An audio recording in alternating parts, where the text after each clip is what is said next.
Le président de la République, Ali Bongo Ondimba, est attendu ce lundi 3 décembre à Doha, au Qatar, aux côtés d'autres chefs d'État. Le président de la République va prendre part au rendez-vous annuel qui devra décider de l'avenir du protocole de Kyoto, compte rendu Armand Mopende, Rabia Delphine et Harry. Depuis 1995, les pays du monde se retrouvent une fois l'an afin de trouver la meilleure formule qui soit pour une réduction efficiente des gaz à effet de serre. Convergeant leur stratégie à partir du protocole de Kyoto, 168 États se sont fixés comme objectif réduire entre 2008 et 2012 de 5,2% par rapport au niveau de 1990 les émissions de 6 gaz, à savoir dioxyde de carbone, méthane, protoxyde et 3 substituts des chlorofluorocarbones. La conférence de Doha se présente donc comme une rencontre bilan au cours de laquelle chaque pays ayant ratifié ce traité de Kyoto devra présenter sa politique en matière de réduction des gaz à effet de serre. Ali Bongo Ondimba, qui parlera au nom du Gabon, sera tout à son aise, vu que notre pays a récemment obtenu le prix d'excellence 2012 pour ses efforts dans la réduction des gaz torchés. À Doha, il s'agira certes de mesurer le niveau des actions entreprises pour une lutte effective et concluante contre les changements climatiques, mais cette rencontre ne devrait surtout pas être une de trop qui accouche généralement de grandes résolutions sans qu'elles ne s'affirment de manière concrète pour qu'au final, l'on respire l'air sans un trop-plein de carbone. Le premier forum de Londres sur l'investissement au Gabon, on en parle encore, le forum de Londres a constitué une plateforme d'échange avec les investisseurs britanniques, compte rendu Rodik Tessamwanga, Félix Moulibangoyi. Le forum de Londres a tenu toutes ses promesses. La rencontre d'envergure économique, organisée par l'Agence de promotion des investissements et des exportations, a surtout renforcé l'attraction du Gabon comme destination privilégiée d'investissement. Le Gabon n'est pas un marché traditionnel. Mais alors, il faut briser ces caricatures du passé. Il faut donner à connaître ce qui est possible au Gabon. Et aujourd'hui, vous avez fait un très bon travail. Je vous félicite. À Citibank, c'est l'occasion pour nous de continuer notre dialogue avec le gouvernement sur des projets de financement et sur leur apporter notre expertise locale et internationale. Diémé, le partenaire de l'APIEX, peut se satisfaire de cette organisation, mieux, de l'implication personnelle d'Ali Bongo Ondimba, le président de la République gabonaise. Mais par rapport à tous les forums qu'ils ont fait par rapport aux pays francophones, pour eux, le Gabon a fait ouvrir une fenêtre qui va permettre aux investisseurs britanniques de s'installer au Gabon. Il est convaincu qu'il y aura des investissements au Gabon, mais il faut qu'on soit patient, ça se fait progressivement. L'axe Libreville-Londres se porte bien. Pour le suivi des échanges et la concrétisation du processus, la réouverture de l'ambassade de Grande-Bretagne au Gabon est indéniable. Cette célébration des 40 ans du barreau gabonais a connu également la prestation de serment de 11 nouveaux avocats. Nous retrouvons Jean-Raoul Badinga. L'audience solennelle, en se rappelant qu'elle était programmée au jour anniversaire du barreau gabonais âgé de 40 ans, la cérémonie revêtait un caractère sacré. Les cérémonies de fécondité ne sont pas les seules. D'autres ont pour but de faire entrer les jeunes gens dans la société des hommes et de les agréger ainsi à la collectivité. Ce sont les rites d'initiation. La profession d'avocat était définie. Dans la vive lumière, les grands prêtres sont exposés au regard des novices. Ce qui veut dire qu'aujourd'hui commence votre parcours initiatique. Tout comme cet univers des touches noires. Dans cette phase d'admission au mystère, on vous apprendra tout de la grande et belle profession d'avocat. Les études. On vous apprendra la déontologie de l'avocat, les règles de la profession. On exigera de vous de nouvelles vertus. La carrière. On vous dira comment être un bon avocat, comment introduire et conduire un procès, peut-être même comment l'éviter. Les 11 ont prêté serment. Je le jure. Je le jure. Le renvoi à l'exercice de leurs fonctions a donné droit à 2 conseils, la carrière et l'argent, symbole de la carotte. Vous n'êtes pas venu ici pour vous enrichir sur le dos de vos clients, ni pour abuser de leur confiance ou les escroquer. C'est ce qui se passe à l'heure actuelle. Si vous voulez vous enrichir vite, je connais un métier où vous pouvez aller vous enrichir vite, c'est la douane. Le bâton du bâtonnier. Vous devez respecter la loi, respecter le règlement intérieur, respecter les usages de la profession et être à l'écoute de vos aînés confrères qui ont plus d'un reproche à vous faire, qui ont plus d'un conseil à vous donner.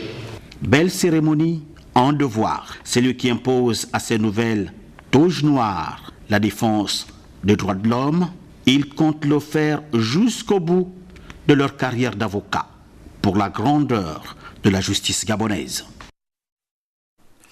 Une conférence sur la lutte contre la drogue et le renforcement des mesures de sécurité face aux jeunes en milieu scolaire a été animée cette fin de semaine à l'Institut français par la police parisienne.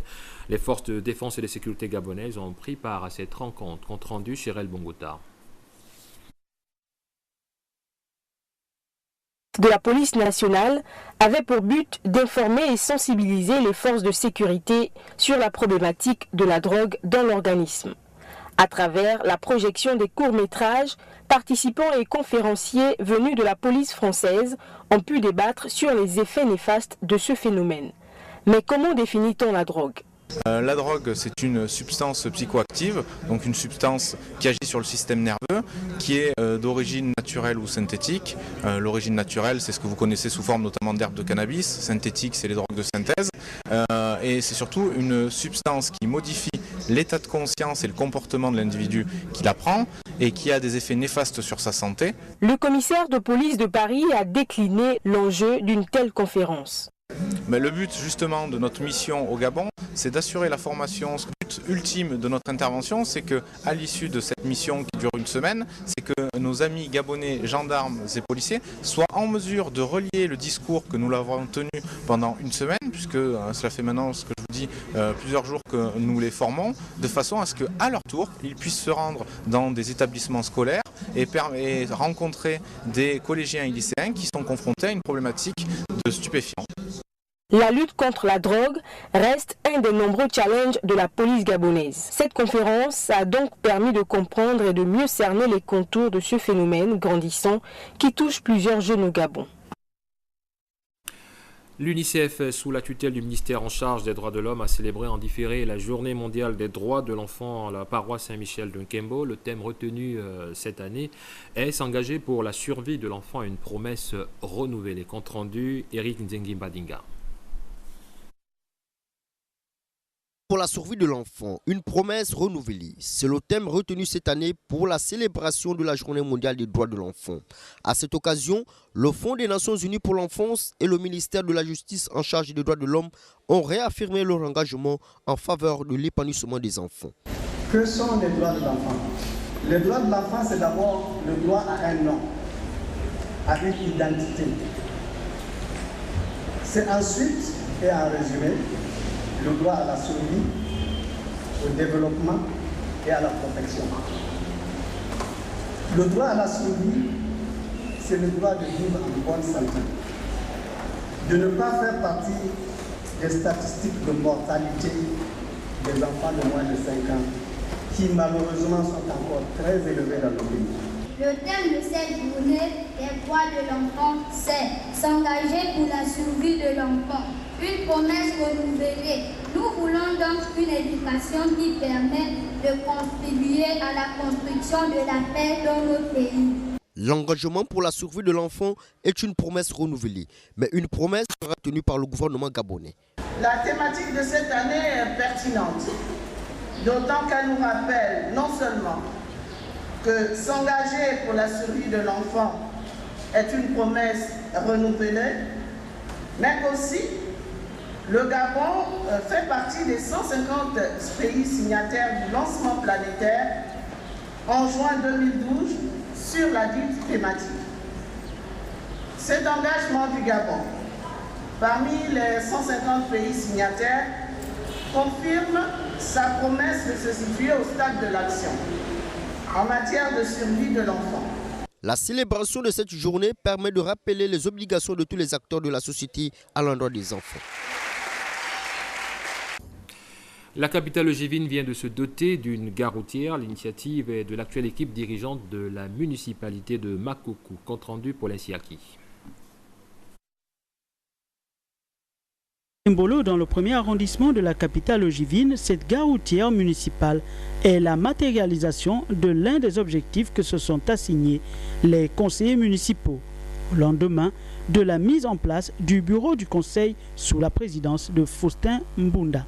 À l'entame de notre mandature, avec l'onction de l'ensemble des membres du conseil municipal de Makoko, nous avons décliné un certain nombre d'objectifs à atteindre, s'agissant notamment de l'acquisition des infrastructures qui entrent dans le cadre de la modernisation de notre commune.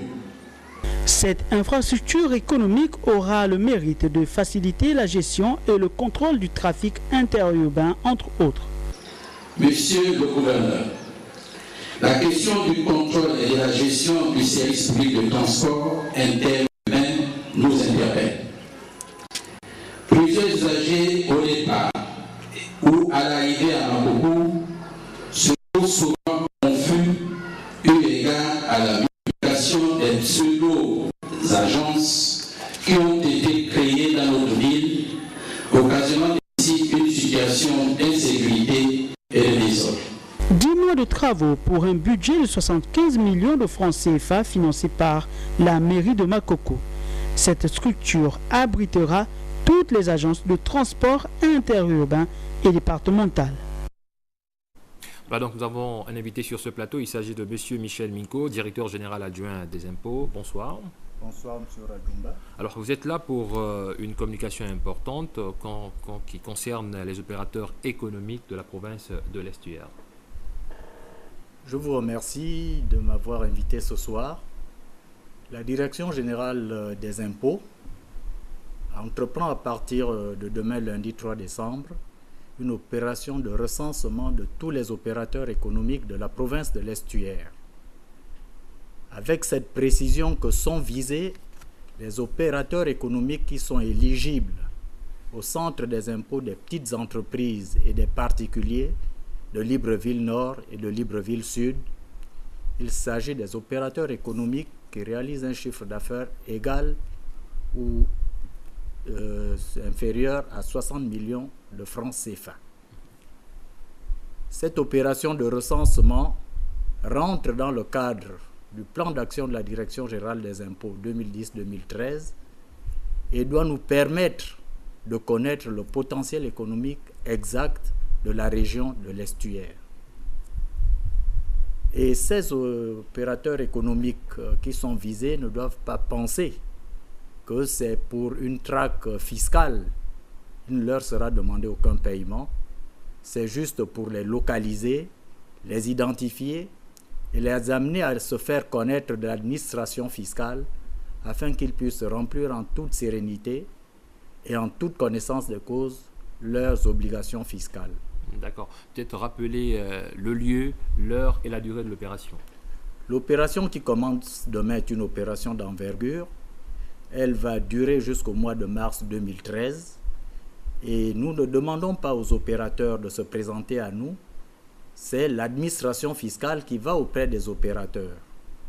Ces opérateurs seront donc amenés à recevoir les enquêteurs de la Direction générale des impôts qui seront tous munis d'un badge nominatif et d'un ordre de mission dûment signé par le gouverneur de la province de l'Estuaire et visé par le directeur général des impôts. Je vous le rappelle, M. Rajumba, il ne leur sera demandé aucun paiement. Nous voulons juste avoir leur situation exacte, leur localisation, et les enquêteurs, comme je le dis, seront reconnus facilement. Et s'il y a une inquiétude quelconque ou une question à poser, elle peut être portée à l'attention de la Direction générale des impôts qui se chargera de régler tous les malentendus éventuels. Voilà. Donc merci d'être passé sur ce plateau. Nous rappelons à nos téléspectateurs, il s'agissait de monsieur Michel Minko, directeur général adjoint des impôts. Nous sommes arrivés au terme de cette édition d'information. M'ont accompagné Bertrand Mambana, Roger Galaïboukinda, Marie-Brigitte Majingu, Armand Moutinga et Cédric Moulé Malunga. Quant à moi, je vous retrouve dans un prochain avenir, toujours avec